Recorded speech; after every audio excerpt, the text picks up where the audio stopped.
नमस्कार दर्शक बंधु सुप्रभात ओडिशा आपण मानकु आम चैनल न्यूज 20 ओडिशा को स्वागत। आम चैनल रे प्रतिदिन सकाळर टॉप 20 न्यूज देखि पारिबे। देश विदेश तथा राज्य रे घटुवा प्रत्येकटी खबर गोटे वीडियो देखि पारिबे।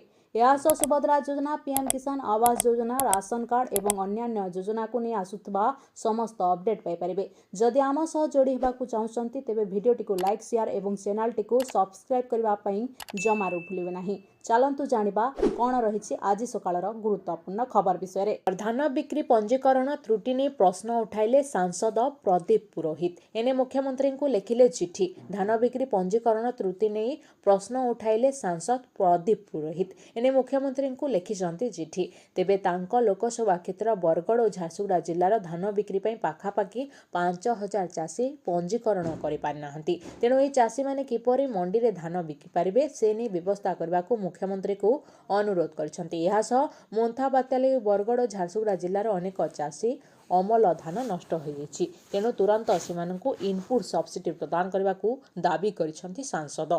परवर्ती खबर, खूब शीघ्र बढ़िबो भुवनेश्वर महानगर निगम रो परिसर, बीएमसी कमिशनर। खूब शीघ्र बढ़िबाकू जाउछि भुवनेश्वर महानगर निगम रो परिसर, एने सूचना देइछंती बीएमसी कमिशनर चंचल राणा। तेबे से कहते बीएमसी रे भुवनेश्वर संलग्न पंचायत किछि गाँ मिसिबा नै राज्य सरकार पक्षरु चिठी आसिथिला। वीडियो जरिया जिलापाल पक्षरु प्रस्ताव आसीछि। एने विचार विमर्श चलिछि। एथिपई किछि गाँ सेमानकर समस्त तथ्य मध्य भुवनेश्वर महानगर निगम को प्रदान करछंती। तेबे बीएमसी रो केतेक अंचल जोड़ी हेबो, रक्षणाबेक्षण और सर्विस में केते खर्च हेबो ताहाकू नै एक बैठक हेबो। एही एक्सटेंशन जोगु वार्षिक केते अधिक खर्च हेबो ताकू नै आलोचना हेबो। एहा परे एमसी पक्षरु एही सब तथ्य सरकार को दिया जिवो। ताहा परे जेई एक्सटेंशन करबा प्रक्रिया आरंभ हेबाने सूचना देछंती भुवनेश्वर महानगर निगम कमिशनर चंचल राणा। से आउरी कहते भुवनेश्वर में बढ़ुवा जनसंख्या को दृष्टि रखी 3 वार्ड को विस्तार कराजिवो। एथिपई 2022 रे 3 जोन को 6 जोन करबा पई सरकार प्रस्ताव देथिला बीएमसी। याको अनुमोदन मध्य चली। समय सीमा मध्य एथिपई मानव संबल बढ़ाइबा पई व्यवस्था करा जाउछि। सरकार को एने अवगत करा जाइछि। परवर्ती खबर, कल्पना ढोलकिया को बीजेडी रो कड़ा जवाब। राजू भाई को केबे भी अवहेला करिनी बीजेडी। नुआपड़ार बीजेपी प्रार्थी जय ढोलकिया मां कल्पना ढोलकिया को बीजेडी रो कड़ा जवाब। पूर्वतन मंत्री राजू ढोलकिया को अवहेला करा जाइतबा बोली कल्पना ढोलकिया जो अभियोग करछंती ताहा कड़ा जवाब देछि बीजेडी। एक सांबादिक सम्मेलन में बीजेडी रो वरिष्ठ साधारण संपादक टुकिनी साहू कहछंती कल्पना अभियोग आमको दुख देछि। बीजेडी रो सक्रिय कर्मी होइतिबारु से विभिन्न प्रमुख पदवी पाइथिले। दल तांको मंत्री करथिला। से असुस्थ थिबा बेले नवीन बाबूंकर मध्य सर्जरी और ट्रीटमेंट होइतिला। तथापि राजू भाई स्वास्थ्य अवस्था संपर्क में सबु बेले पचारि बुझुतिले नवीन बाबू। राजू भाई को एयरलिफ्ट करिबारु दल साहाय्य करथिला। तांकर समस्त क्रियाकर्म रे दलर वरिष्ठ नेता उपस्थित रही सबु बुझाबुझी करथिले। एथिबाई निर्देश देथिले नवीन पटनायक। उपनिर्वाचन पूर्व राजू ढोलकिया पत्नी कल्पना को प्रार्थी करने को बीजेडी प्रस्ताव देथिला, किंतु हिंदी कहूतबारु से प्रार्थी हेबाकू मना कर देथिले। या परे तांको पुଅ जय ढोलकिया को मध्य प्रार्थी करने को दल पक्षरु प्रस्ताव दिया जायतिला। से भी प्रथमे कहूतिले बीजेडी रु प्रार्थी हेबे बोली, परे हठात दल छाड़ी अन्य पार्टी को गले। हठात काहेकी गले, काहेकी एबे एपरि कहउछंती ताहा समस्ते जानती। नवीन बाबू प्रचार करबा परे नुआपड़ार समस्ते निश्चित जे बीजेडी जितुची। तेणु एबे नाना कथा कहउछंती। आगरु तो किछि कहउनथिले कल्पना। नुआपड़ावासी ठीक जवाब देबे बोली कहउछंती टुकुनी साहू। परवर्ती खबर, आज नुआपड़ा जिबे मुख्यमंत्री। नुआपड़ा उपनिर्वाचन पर चली जोरदार प्रचार। एही समय रे आज मुख्यमंत्री मोहन चरण माझी नुआपड़ा रे प्रचार कार्यक्रम रही। कोमनारे रोड शो रे जोग देबे मुख्यमंत्री। छत्तीसगढ़ मुख्यमंत्री विष्णुदेव साय मध्य प्रचार रे शामिल हेबे। पंचमपुर रे साधारण सभा करिबे विष्णुदेव। नुआपड़ा विधानसभा उपनिर्वाचन रे बीजेपी प्रार्थी जय ढोलकिया समर्थन प्रचार पई मुख्यमंत्री और छत्तीसगढ़ मुख्यमंत्री विष्णुदेव साय गुरुवार नुआपड़ा गस्त करिबे। नुआपड़ा उपनिर्वाचन नवेम्बर 11 रे अनुष्ठित हेबो एवं फलाफल नवेम्बर 14 रे घोषणा कराजिबो। परवर्ती खबर, एणिकी क्विंटाल पिछा एमएसपी 3100 टंका बदल में मिल 3169 टंका। एणिकी क्विंटाल पिछा एमएसपी 3100 बदल में मिल 3169 टंका। ବର୍ଦ୍ଧିତ ଏମ୍ଏସ୍ପି ଅନୁଯାୟୀ ଚାଷୀଙ୍କୁ ଅଧିକ 69 ଟଙ୍କା ଦେବେ ସରକାର। ଏଣିକି 3100 ବଦଳରେ କ୍ୱିଣ୍ଟାଲ ପିଛା 3169 ଟଙ୍କା ଦେବେ ସରକାର। ଗ୍ରେଡ୍ ଏ ଧାନ କ୍ୱିଣ୍ଟାଲ ପିଛା ମିଳିବ 3199 ଟଙ୍କା। ଏନେଇ ଖାଦ୍ୟ ଯୋଗାଣ ଓ ଖାଉଟି କଲ୍ୟାଣ ବିଭାଗ ପକ୍ଷରୁ ବିଜ୍ଞପ୍ତି ପ୍ରକାଶ ପାଇଛି। ସେପଟେ କେନ୍ଦ୍ର ସରକାର କ୍ୱିଣ୍ଟାଲ ପିଛା ବର୍ଦ୍ଧିତ ଏମ୍ଏସ୍ପି 2369 ଟଙ୍କା ସ୍ଥିର କରିଥିବା ବେଳେ ରାଜ୍ୟ ସରକାର କ୍ୱିଣ୍ଟାଲ ପିଛା 800 ଟଙ୍କାର ଇନପୁଟ୍ ସବସିଡି ଦେଉଛନ୍ତି। ପରବର୍ତ୍ତୀ ଖବର, ପାରାଦୀପରେ ହେବ ଗ୍ରୀନ୍ ହାଇଡ୍ରୋଜେନ୍ ହବ୍। ମୁଖ୍ୟମନ୍ତ୍ରୀ ପାରାଦୀପରେ ହେବ green hydrogen hub. Paradip Boita Bandana ଉତ୍ସବରେ ମୁଖ୍ୟମନ୍ତ୍ରୀ ରାଜ୍ୟବାସୀଙ୍କୁ ଉଦ୍ବୋଧନ ଦେଇଛନ୍ତି। ସେ କହିଛନ୍ତି ରାଜ୍ୟ ପ୍ରଗତିର ମୁଖଶାଳା ହେଉଛି ପାରାଦୀପ ବନ୍ଦର। ପାରାଦୀପ ବନ୍ଦରଗୁଡ଼ିକୁ କାର୍ଯ୍ୟକ୍ଷମ କରାଯିବ। ବନ୍ଦର ଭିତ୍ତିକ ବିକାଶକୁ ଗୁରୁତ୍ୱ ଦିଆଯାଉଛି କହିଲେ ମୁଖ୍ୟମନ୍ତ୍ରୀ ମୋହନ ଚରଣ ମାଝୀ। ପାରାଦୀପ ବନ୍ଦରର ବିକାଶ ମୂଳମନ୍ତ୍ର ହେବ ଶିଳ୍ପ। ରାଜ୍ୟକୁ ଅନେକ ଶିଳ୍ପ ଆଣିପାରୁଛୁ। 1 ଲକ୍ଷ କୋଟି କହିଥିଲୁ, 1,45,000 କୋଟି ନିବେଶ ହେଲାଣି। 40,000 କୋଟି ନିବେଶରେ ହେବ ଗ୍ରୀନ୍ ହାଇଡ୍ରୋଜେନ୍ ହବ୍। ଖାଲି ବାଣିଜ୍ୟ ବ୍ୟବସାୟ ନୁହେଁ, ପର୍ଯ୍ୟଟନ ଶିଳ୍ପକୁ ବିକଶିତ କରାଯିବ। 80,000 କୋଟି ଟଙ୍କା ନିବେଶରେ ହେବ ନାଫତା କ୍ରାକ୍ର ପ୍ରୋଜେକ୍ଟ। ପାରାଦୀପ ସି ବିଚ୍ ହେବ ବ୍ଲୁ ଫ୍ଲାଗ୍ ବିଚ୍। ବିଶ୍ୱସ୍ତରୀୟ ମ୍ୟୁଜିୟମ୍ ତିଆରି ହେବ। ଏହିପରି ମନ୍ତବ୍ୟ ଦେଇଛନ୍ତି ମୁଖ୍ୟମନ୍ତ୍ରୀ ମୋହନ ଚରଣ ମାଝୀ। ପରବର୍ତ୍ତୀ ଖବର, ଟପିଲାଣି 80 ବର୍ଷ ମିଳୁନି ଭତ୍ତା। ଭରସା ଭଙ୍ଗା ଦଦରା ଛପର ଘର। ଶୁଖିଲା ଆଖି ଯୋଡ଼କରେ ଦୁଃଖ ଗୋଡ଼ାକ ବସା ବାନ୍ଧି ରହିଛି। ପର କରିଛି ପୁଅ, ପ୍ରଶାସନ ବି ମୁହଁ ଚାହୁଁନି। ଗୋଡ଼ରେ ଗଛ ପଡ଼ିଯିବାରୁ ଗୋଟିଏ ଗୋଡ଼ କଟା ଯାଇଛି। ଫଳରେ ନିଜର ଭାଗ୍ୟକୁ ଦୋଷ ଦେଇ ଏକ ଝାଟିମାଟି ଘର ଭିତରେ ପଡ଼ି ରହିଛନ୍ତି ବାଲେଶ୍ୱର ଜିଲ୍ଲା ରେମୁଣା ବ୍ଲକ ଆଲଦା ଗାଁର ପାତି ସିଂ। ତାଙ୍କ ସମ୍ବଳ କହିଲେ ଭଙ୍ଗା ଛପର ଘର ଖଣ୍ଡକ। ସରକାରଙ୍କ ଯୋଜନାରେ ଭିନ୍ନକ୍ଷମଙ୍କୁ 3,500 ଟଙ୍କା ଭତ୍ତା ମିଳୁଥିବା ବେଳେ ପାତିଙ୍କୁ ମିଳୁଛି ମାସକୁ ମାତ୍ର 1,000 ଟଙ୍କା, ଯେଉଁଥିରେ ପାତିଙ୍କ ଔଷଧ ଖର୍ଚ୍ଚ ସହ ଚଳିବାକୁ ଅନେକ ଅସୁବିଧା ହେଉଛି। ସେଭଳି ପାତିଙ୍କ ପରି ଆଉ ଜଣେ ଦୁଃଖିନୀ ହେଉଛନ୍ତି ହୀରାମଣି ପାତ୍ର। ବୟସ 91 ଟପି ସାରିଥିଲେ ମଧ୍ୟ ତାଙ୍କୁ ବି ମିଳୁନି 3,500 ଟଙ୍କା ଭତ୍ତା। ସାଧାରଣ ବୃଦ୍ଧ ବୃଦ୍ଧା ପରି ସେ ବି 1,000 ଟଙ୍କା ପାଉଛନ୍ତି। ଆଖିକୁ ଭଲରେ ଦିଶୁନି, ଠିକ୍ ସେ ଛିଡ଼ା ବି ହୋଇପାରୁନାହାନ୍ତି। ବୟସାଧିକ କାରଣରୁ ଔଷଧ ଖର୍ଚ୍ଚ ବଢ଼ିଯାଇଛି। ସରକାରଙ୍କ ନିୟମ ଅନୁସାରେ 80 ବର୍ଷ ବୟସରୁ ଉର୍ଦ୍ଧ୍ୱ ବୃଦ୍ଧ ବୃଦ୍ଧାଙ୍କୁ 5,000 ଟଙ୍କା ଭତ୍ତା ପାଇବାର ନିୟମ ରହିଛି। ସେପରି 80% ଭିନ୍ନକ୍ଷମ ଥିଲେ ବି ମିଳିବ 3,500 ଟଙ୍କା ଭତ୍ତା। ହେଲେ ହୀରା ମଉସାଙ୍କ ବୟସ 92 ହେଇଥିଲେ ବି ତାଙ୍କ ପାଇଁ ସପନ ପାଲଟିଛି। ପରବର୍ତ୍ତୀ ଖବର, ଆସନ୍ତା 7ରେ ପୁଣି ନୂଆପଡ଼ା ଯିବେ ବିଜେଡି ସୁପ୍ରିମୋ। ଖରିଆର ରୋଡ୍ ଓ ନୂଆପଡ଼ାରେ କରିବେ ପ୍ରଚାର। ଆସନ୍ତା 7ରେ ପୁଣି ନୂଆପଡ଼ା ଯିବେ ବିଜେଡି ସୁପ୍ରିମୋ ନବୀନ ପଟ୍ଟନାୟକ। ଦଳୀୟ ପ୍ରାର୍ଥୀ ଶ୍ରୀଆଙ୍ଗନୀ ଛୁରିଆଙ୍କ ପାଇଁ ପ୍ରଚାର କରିବେ ନବୀନ। ନୂଆପଡ଼ା, ଖରିଆର ରୋଡ୍ ଓ ନୂଆପଡ଼ା ବ୍ଲକରେ ପ୍ରଚାର କରିବା ସହ ଦଳୀୟ ପ୍ରାର୍ଥୀଙ୍କ ପାଇଁ ଭୋଟ ମାଗିବେ। ଏନେଇ ଭିଡିଓ ବାର୍ତ୍ତା ମାଧ୍ୟମରେ ନବୀନ ପଟ୍ଟନାୟକ ନିଜେ ଏହି ସୂଚନା ପ୍ରଦାନ କରିଛନ୍ତି। କୋମନାରେ ଲୋକଙ୍କ ଭଲ ପାଇବା ପାଇଁ କୃତଜ୍ଞତା ଜଣାଇଛନ୍ତି ବିଜେଡି ସୁପ୍ରିମୋ ନବୀନ ପଟ୍ଟନାୟକ। ଉଲ୍ଲେଖଯୋଗ୍ୟ ଯେ ଆସନ୍ତା ନଭେମ୍ବର 11 ତାରିଖରେ ନୂଆପଡ଼ା ଉପନିର୍ବାଚନ ଅନୁଷ୍ଠିତ ହେବାକୁ ଯାଉଛି। ଉପନିର୍ବାଚନ ଫଳାଫଳ ନଭେମ୍ବର 14 ତାରିଖରେ ପ୍ରକାଶ ପାଇବ। ପରବର୍ତ୍ତୀ ଖବର, ଘରେ ପ୍ରବେଶ କରିଥିବା ଅଧିକାରୀଙ୍କ ବିରୁଦ୍ଧରେ କାର୍ଯ୍ୟାନୁଷ୍ଠାନ ଦାବି କଲେ ପ୍ରୀତିରଞ୍ଜନ ଘଡ଼େଇ।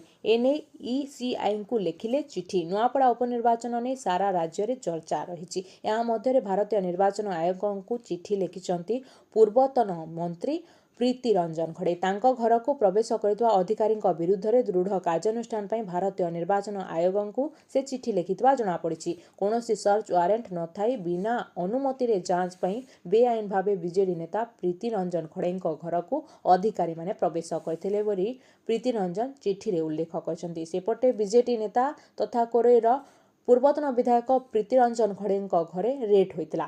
ନୂଆପଡ଼ା ଖରିଆର ରୋଡ୍ରେ ଥିବା ତାଙ୍କ ଅସ୍ଥାୟୀ ଘରେ ମାଜିଷ୍ଟ୍ରେଟଙ୍କ ଉପସ୍ଥିତିରେ ଚଢ଼ଉ ହୋଇଥିଲା। ଉପନିର୍ବାଚନ ସମୟରେ ବେଆଇନ ଟଙ୍କା ରଖିଥିବା ଅଭିଯୋଗରେ ଏହି ଚଢ଼ାଉ ହୋଇଥିବା ଜଣାପଡ଼ିଥିଲା। ନୂଆପଡ଼ା ଉପନିର୍ବାଚନ ପାଇଁ ବିଜେଡି ପ୍ରଚାର ଦାୟିତ୍ୱରେ ଅଛନ୍ତି ପ୍ରୀତିରଞ୍ଜନ ଘଡ଼େଇ।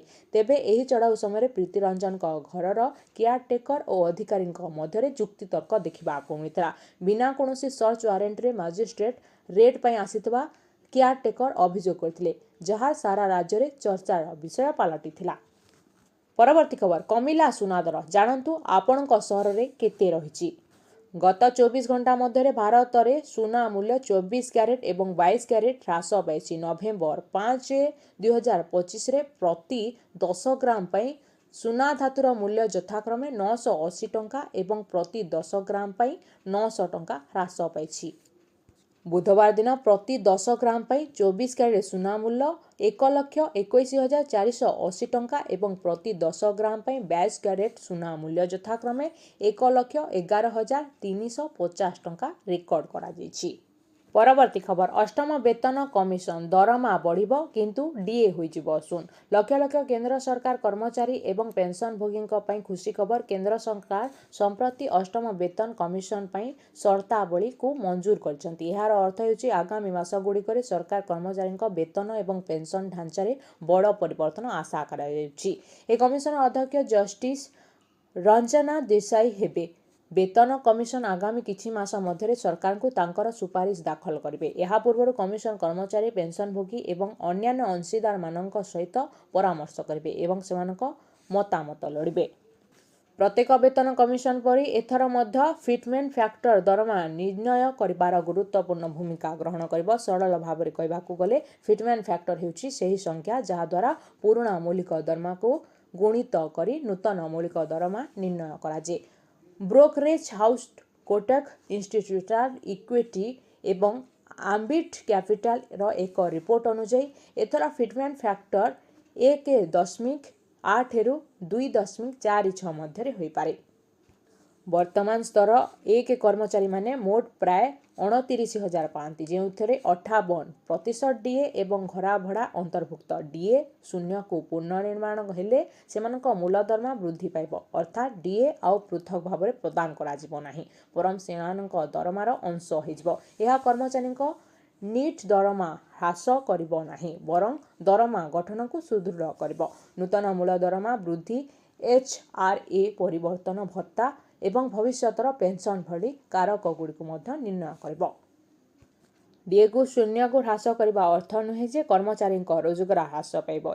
एकमात्र पार्थक्य हेबो जे पूर्वरु डीए भाव में मिलुवा परिमाण को एबे मौलिक धर्मारे अंतर्भुक्त कराजिबो। यह केवल मासिक दरमा गठन को सुदृढ़ करिबो नाही बरं भविष्यतरे वृद्धि एवं पेंशन को वृद्धि करिबो।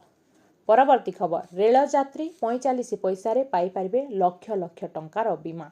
देश में प्रत्येक दिन लक्ष लक्ष लक्ष ट्रेन रे यात्रा करछंती। सेमानक मध्यरे बहुत लोक ऑनलाइन टिकेट बुक करती किंतु टिकेट बुक करने समय अनेक लोक एक जरूरी ऑप्शन को अणदेखा कर दियंती। ये ऑप्शन कौन सी दुर्घटना हेले बड़ काम रे आसी थाए। आमे कहूछु ट्रैवल इंश्योरेंस विषय जहाँ टिकेट बुक करने समय मात्र किछि पैसा रे जोड़ी होइजे। ये ऑप्शन मात्र 45 पैसा रे लक्ष लक्ष टंका पर्यंत बीमा कभर करे। लोक माने प्रायतः टिकेट बुक करबा पई एही छोट ऑप्शन को अणदेखा कर दियंती किंतु दुर्घटना घटिले एही बीमा सेमानक परिवार को गुरुत्वपूर्ण आर्थिक सहायता प्रदान कर पारिबो।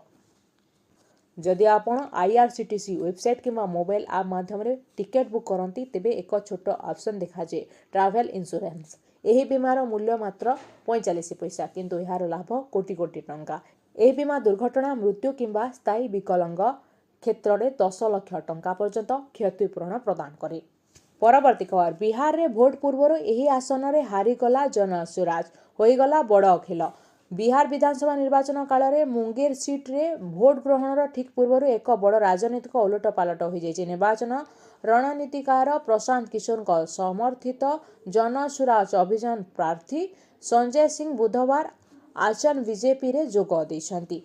भोट ग्रहण पई दिनकरू भी कम समय बाकी थिबा बेले संजय सिंह को यह पदक्षेप मुंगेर आसन रे बीजेपी रो निर्वाचन संभावना लगी एक गुरुत्वपूर्ण घटनाक्रम पलटिछि। सूचना अनुसार जनसुराज प्रार्थी संजय सिंह बीजेपी प्रार्थी कुमार प्रणयଙ୍କ उपस्थित रे बीजेपी रे निजर समर्थकଙ୍କ सह जोग दैछंती। ए पदक्षेप पर से सार्वजनिक भाव में बीजेपी प्रार्थी पक्ष रे आसितबार मध्य घोषणा करछंती। मुंगेर विधानसभा निर्वाचन मंडली रे होइतबा ए राजनीतिक उलट पालट एबे राज्य रे चर्चार विषय पलटिछि।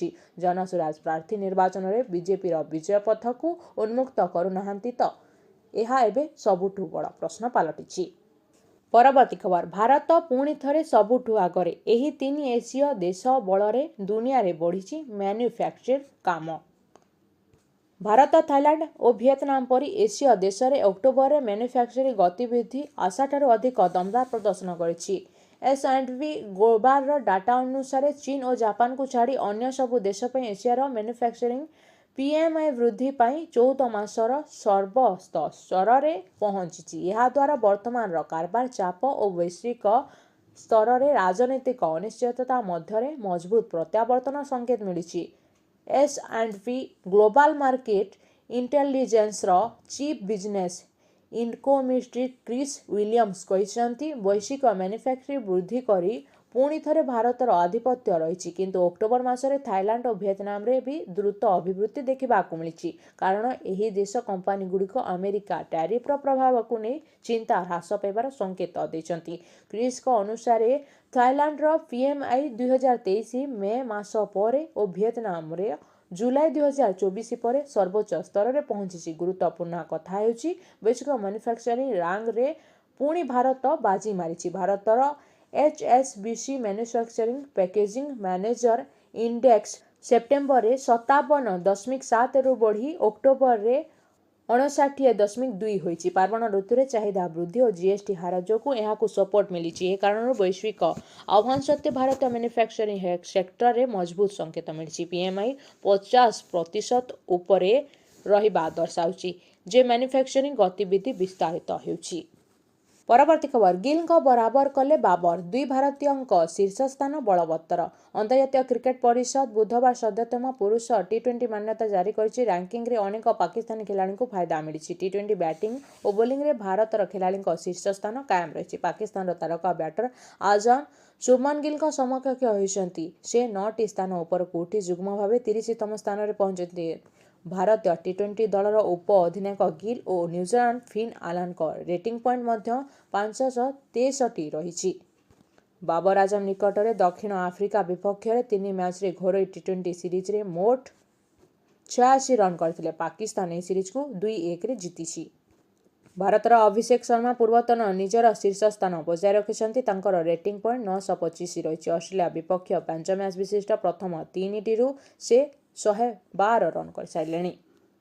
ପରବର୍ତ୍ତୀ ଖବର, ନଭେମ୍ବରରେ ପ୍ରଥମ ସପ୍ତାହରେ ମିଳିବ 21ତମ କିସ୍ତି। ଚାଷୀଙ୍କ ଆକାଉଣ୍ଟକୁ ଯିବ 2000 ଟଙ୍କା। ପ୍ରଧାନମନ୍ତ୍ରୀ କିଷାନ ସମ୍ମାନ ନିଧି ଯୋଜନାର 21ତମ କିସ୍ତି ନଭେମ୍ବର ପ୍ରଥମ ସପ୍ତାହରେ ଜାରି କରାଯିବାର ଆଶା କରାଯାଉଛି। ଦେଶବ୍ୟାପୀ 10 କୋଟିରୁ ଅଧିକ ଚାଷୀ ଏହାଦ୍ୱାରା ଉପକୃତ ହେବେ। ଗଣମାଧ୍ୟମ ରିପୋର୍ଟ ଅନୁସାରେ ଏହି କିସ୍ତି ବିହାର ବିଧାନସଭା ନିର୍ବାଚନ ନଭେମ୍ବର 6 ଏବଂ 11 ପୂର୍ବରୁ ଜାରି ହୋଇପାରେ, ଅର୍ଥାତ୍ ଆଉ 5-6 ଦିନ ଭିତରେ ହିଁ ଏହି କିସ୍ତିକୁ ଜାରି କରିଦିଆଯିବ। ତଥାପି ସରକାର ଏପର୍ଯ୍ୟନ୍ତ ଏକ ସରକାରୀ ତାରିଖ ଘୋଷଣା କରିନାହାନ୍ତି। କେନ୍ଦ୍ର କୃଷିମନ୍ତ୍ରୀ ଶିବରାଜ ସିଂ ଚୌହାନ କହିଛନ୍ତି ଯେ ଖୁବ୍ ଶୀଘ୍ର ଚାଷୀଙ୍କ ଆକାଉଣ୍ଟକୁ ପରବର୍ତ୍ତୀ କିସ୍ତି 2000 ଟଙ୍କା ଜମା କରାଯିବ। ଦେୟରେ ବିଳମ୍ବ ଏଡ଼ାଇବା ପାଇଁ ସମସ୍ତ ରାଜ୍ୟ ସରକାରଙ୍କୁ ଆଧାର ସିଟିଂ, EKYC ଏବଂ ଅନ୍ୟାନ୍ୟ ଆବଶ୍ୟକ ଔପଚାରିକତା ଯଥାଶୀଘ୍ର ସମାପ୍ତ କରିବାକୁ ଅନୁରୋଧ କରାଯାଇଛି।